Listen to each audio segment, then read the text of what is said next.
Hi, I'm Silas. In this video, I'll teach you how to make 5 hidden redstone doors that will perfectly hide your base. You can't build great secret doors without knowing about tick speed. It's how fast trees grow and how fast fire burns. And it's how redstone works too. Let me show you. Turn this redstone line on here, and it reaches the other end instantly. But add a repeater, and it delays the time by however many ticks you set the repeater to. If you can master tick speed, you can master hidden doors, traps, and redstone in general. Build these 5 doors with me, and by the end, you'll be way farther ahead on your redstone creations. Here we have, for number 1, we have the simple 2x2 Jeb door. I'm gonna hide, hide in here. Where'd you go? AKA Piston door. So it's pretty easy. You have 4 sticky pistons with your blocks of choice, and then you have your redstone connecting all 4 pistons to your lever. On to number 2, we have the 3x3. I like this design because it uses less pistons, and I just think it looks pretty cool. So, as you see here, they neatly go into each other. And then the redstone is pretty simple. You have 2 double piston extenders. If you don't know how to make one, this is how. So you need, these are the number of ticks each piston will need. You have 2 sticky pistons, and you have that on each side, but opposite. And then you just have the redstone connect up. And the reason we have honey blocks and slime blocks is because they both stick to other blocks, but they don't stick to each other. So that's good. On to number 3, we have another version of a 3x3 door. This one I call the Twirly Door. It's because each block will be filled in like a spiral. This one I have made from scratch. This was my first time ever making a twirly door. That's I love calling them that. And so here it is. This is what it looks like. So this redstone is a bit more complicated. So you're gonna need 4, 5, 6, 7, 8, 9 sticky pistons. So a bit more costly, but you have each piston offset by 2 ticks. So you have your repeaters. And then the reason it looks so complex is because my wiring is just not the best. But yeah, so this one starts, then that one goes, then that one goes, then this one, then that one, then that one. Then finally that one, and then the double piston extender, it just takes longer to go fill the middle too. Like this one and that one. So you have a double piston extender, and yeah, I'd say the redstone is pretty easy. Well, for me at least. If you're a beginner, then it might not be that easy. But yeah, you can slow down the video if you want to see any of these slower when I move around. On to number 4, we have the 4x4 for number 4. So this one I love, and it's so big, and it just feels so good when you turn it on and open it and close it. It just looks so cool.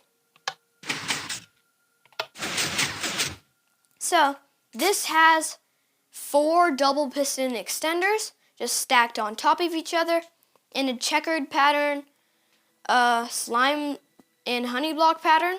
And the reason we can't just do all slime or all honey is because pistons can only push a limit of 8 blocks.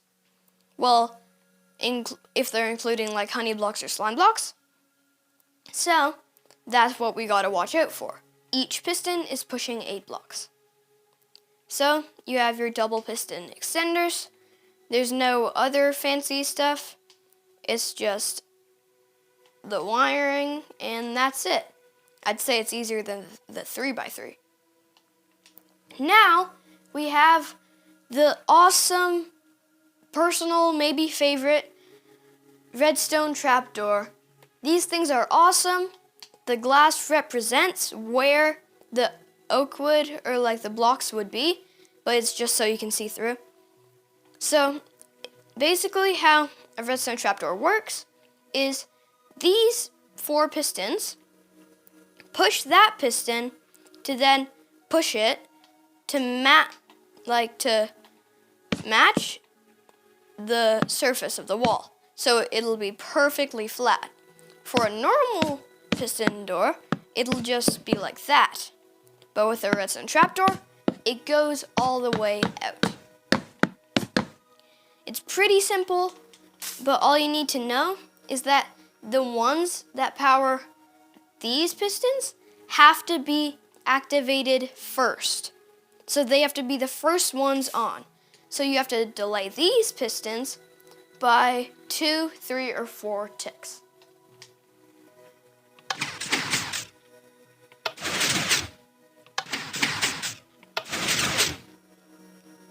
Now, just because you guys watched this far, I'm giving you a bonus 3 traps you can do to protect your base or anything that you want to protect, or just prank your friends. So basically, these are this is just a basic pitfall trap. You just activate it and it just pitfalls. The redstone is simple. It's just a line of pistons connected up with redstone. It's nothing hard. Over here, you have something a bit more complicated, but much more deadly. So this is an arrow trap. So basically, if you activate the lever, then walls will come up on both sides, and these 3 blocks will drop down, and the dispensers will fire harming arrows, or just normal arrows. So basically, you have to have these ones inverted so they're always on, so that they lower down when those ones go up. Then you just have 2 pistons connected with redstone on this side, same with this side, and then if you just add a bit on here, that makes it go up to then get a redstone clock. So you have a piston that will push these 2 observers together, making an infinite loop, then powering your dispensers. Again, it looks like this, and it's very effective.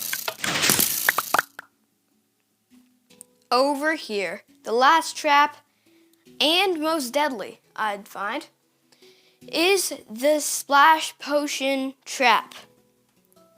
If your buddy has some carpet and they happen to just walk over it, and you put 4 dispensers there with instant damage too, then they will die. So it is very simple. You just connect those with redstone into a button, and then your buddy's dead. I'm sorry if somebody gets killed by this. Well, thanks for watching, everybody. I hope you liked this video. Thank you for supporting our channel, and, well, my channel, and stay tuned. And if you like this video, you don't have to subscribe, but you can. And comment what you would like to see next.